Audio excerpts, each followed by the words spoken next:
Shalom de Yahushua a todos os meus amados irmãos.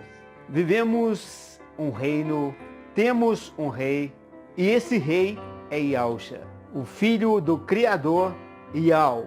Então, quando saudamos uns aos outros com a Shalom de Yahushua, estamos ministrando a plenitude da vida de Yahweh, que tem fácil acesso a nós pela pessoa do seu Filho, que também é rei e tem um povo atuando na terra. Ainda não é todo o povo que o obedece, mas em breve ele será o único rei no governo dos homens. Amados, penso que mais uma vez não vou agradar a todos, mas ainda que se for convencido do contrário, amanhã terei toda a humildade para dizer que estava errado. No momento eu só posso andar na fé. E a palavra que hoje será forte para alguns é a única coisa que consigo ver no momento. Nessa sequência de estudo do Apocalipse, falamos de coisas tristes, como a doutrina de Jezabel, o sistema nicolaíta e o caminho de Balaão. Gostaria muito de virar essa página e falar de Filadélfia, mas esse momento ainda não chegou.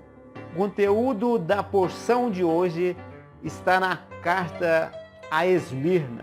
Se formos entrar na história, eu poderia falar muito do sofrimento dos nossos irmãos que viveram no passado, mas como sempre temos feito, partimos da história e chegamos nos dias de hoje, porque o fato mais importante, sem dúvida, é o presente.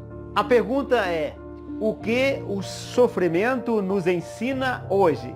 E a resposta a esta pergunta é exatamente a palavra que será forte para alguns que ainda não estão preparados para ouvi-la. Há muita gente esperando o arrebatamento de toda a igreja. Outros dizem que apenas a parte mais forte irá subir primeiro, e alguns até marcam data para este evento. E quanto a isto, se eu estiver errado, tanto melhor. Mas é sempre bom encarar a realidade em todos os seus aspectos, porque assim superamos pela fé todos os desafios. Quando os pregadores dizem exatamente o que o povo quer ouvir, isto é aceito com muita facilidade. E, neste caso, textos é que não faltam para que sejam usados ao falar somente coisas boas às pessoas. Mas por que estou muito convencido de que o povo de Yahweh não será tirado desta terra antes da grande tribulação?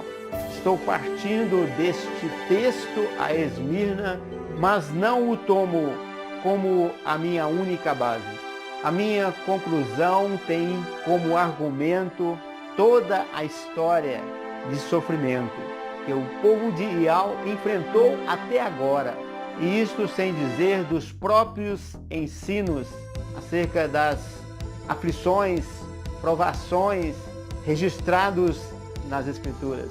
Veja bem, é muito fácil dizer que somos o povo do capítulo 14 de Apocalipse, que aparece cantando um cântico novo diante de Yahweh, cantando um cântico novo no céu.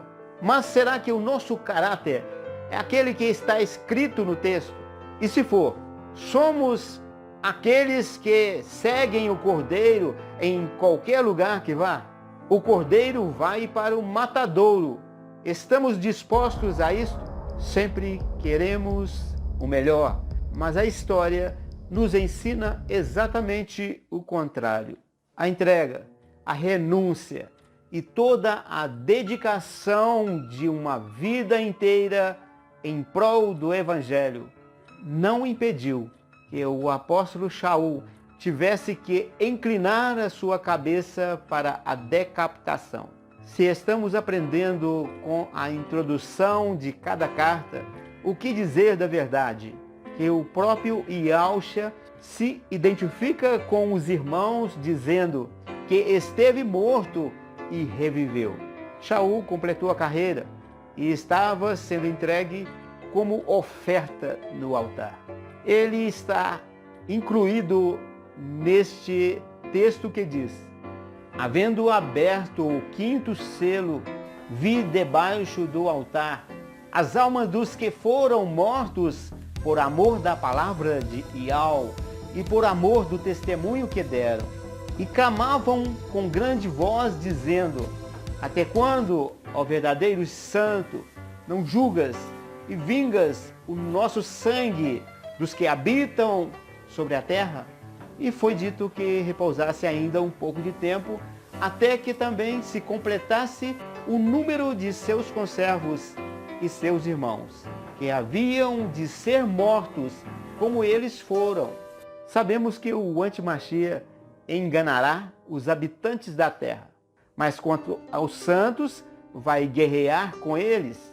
Ele será adorado por todos, exceto aqueles cujos nomes estão escritos no livro da vida do Cordeiro.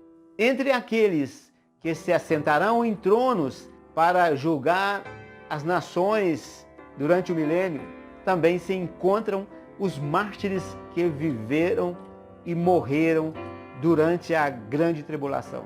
E até mesmo os que serão guardados, porque guardaram a palavra e não negaram o nome do Criador, se encaixa na mulher que fugiu para o deserto e foi guardada durante 1260 dias, que são exatamente o tempo da grande tribulação.